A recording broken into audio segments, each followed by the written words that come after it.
Forensic medicine and toxicology, ये विभाग शव परीक्षण के लिए जाना जाता है। तो इसको लेके मेरे पास कुछ सवाल थे आपके लिए। ये शव परीक्षण क्यों और कब और किन शवों पर किया जाता है? ये शव परीक्षण उन प्रकरणों में किया जाता है जहाँ पे आकस्मिक मौत होती है। उन शवों पे जहाँ पे कोई डॉक्टर मृत्यु का कारण नहीं दे पाते हैं, जैसे कि आकस्मिक मौत होती है। कई बार कोई बीमार व्यक्ति अगर अस्पताल पहुँचने के दौरान उसकी मृत्यु हो जाती है और उसको अस्पताल मृत लाया जाता है। उन केसेस में जो अस्पताल का डॉक्टर है वो मृत्यु का कारण नहीं दे पाता है, क्योंकि उसको पता नहीं रहता कि मरीज को बीमारी क्या थी। और ऐसे तमाम पुलिस प्रकरणों में, जैसे कि एक्सीडेंट, मर्डर या जहाँ पे भी पुलिस को कोई शक व शुबा हो, वहाँ पे मृत्यु का कारण जानने के लिए प्रथमतया शव परीक्षण किया जाता है।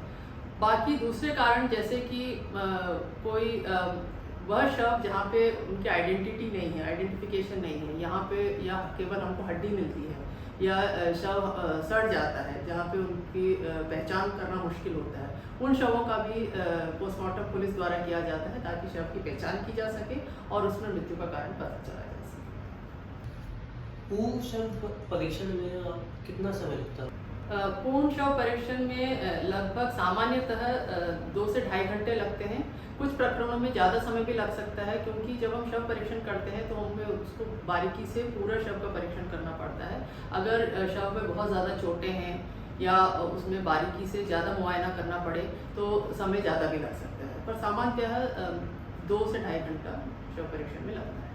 तो आम आदमी को कुछ भ्रांतियाँ हैं कि शव परीक्षण के दौरान उनके ऑर्गन या अंग निकाल लिए जाते हैं या रख लिए जाते हैं या किसी और को लगाने के लिए निकाल लिए जाते हैं, तो इसके बारे में हाँ, ये बहुत आम भ्रांति होती है कि शव परीक्षण के दौरान हम ऑर्गन्स निकाल लेते हैं या किसी और को लगाने के लिए, या उसको बेच दिया जाता है। ऐसी कई भ्रांतियाँ हमें सुनने को मिलती है, पर ऐसा कुछ नहीं होता है। मृत्यु का कारण जानना ही शव परीक्षण का मुख्य उद्देश्य होता है, और उसके लिए हमें और शव में एक सिंगल चीरा लगता है, और उस चीरे के माध्यम से हम सारे ऑर्गन तक पहुंचते हैं, और ऑर्गन में क्या चेंजेस आए हैं, उसमें क्या विकृतियां हैं, या क्या उसमें या चोट है तो चोट की गहराई कितनी है, कहाँ तक उसने कौन से ऑर्गन पर इफेक्ट किया है, ये हम देखते हैं और उसके आधार पर अपने मृत्यु का कारण देखते हैं। पर इसमें कोई ऑर्गन निकाला नहीं जाता। अगर किसी सूक्ष्म जांच के लिए ऑर्गन का टिश्यू हिस्टोपैथोलॉजी या माइक्रोबायोलॉजी या किसी अन्य सूक्ष्म जांच के लिए हमको ज़रूरत भी पड़ती है, तो उस पर बहुत छोटा सा हिस्सा हमको काट के निकालना होता है, और जिसका हम मेंशन अपने रिपोर्ट में हमेशा करते हैं। और अगर किसी में कोई अनहोनी बीमारी है, कोई रेयर डिजीज़ है, या किसी रिसर्च के लिए हमको जब ऑर्गन निकालना होता है, तो उसकी सहमति हम घर वालों से, परिजनों से लेकर ही ऑर्गन को रखते हैं उसकी रिसर्च के लिए। ये स्वतः हम कभी अपने हिसाब से नहीं रखते हैं, जबकि उसकी मेडिको लीगल जाँच आवश्यकता ना हो। मेडिकल लीगल जांच के दौरान क्या शरीर को तितर-बितर बहुत ज़्यादा काट दिया जाता है?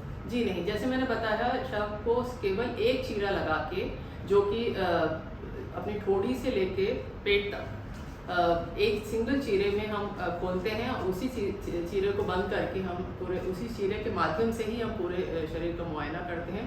ऐसे ही सर पे एक ही चीरा लगता है, जिसके माध्यम से हम मस्तिष्क का मुआयना करते हैं। तो केवल 2 चीरे में पूरे शव का परीक्षण होता है। शव को बिल्कुल तितर-बितर नहीं किया जाता, बल्कि उन प्रकरणों में जहाँ पे शरीर स्वयं ही तितर-बितर हो जाता है, जैसे रेल एक्सीडेंट है या चोटें लग जाती हैं, तो उसमें हम शरीर को रिकंस्ट्रक्ट करके भी देते हैं। हम शरीर को जोड़ के एक रिकंस्ट्रक्ट करके उसको एक मुश्त देते हैं। शव के साथ कैसा व्यवहार होता है जब परीक्षण हो रहा? हमारे विभाग में मैं बड़े गर्व के साथ कह सकती हूँ कि हम शव को बहुत ही श्रद्धा से और बहुत ही रेस्पेक्ट से हम डील करते हैं। हमारे सारे हाउसकीपिंग स्टाफ और हमारे टेक्निकल स्टाफ इस बात का बहुत ध्यान रखते हैं कि शव को बहुत सहज ये काम करते हैं, और आमतौर पे माना जाता है कि ये काम अच्छा नहीं है और शव के पास लोग जाना पसंद नहीं करते हैं, लोगों को एक तरह का डर रहता है, भ्रांतियाँ रहती हैं।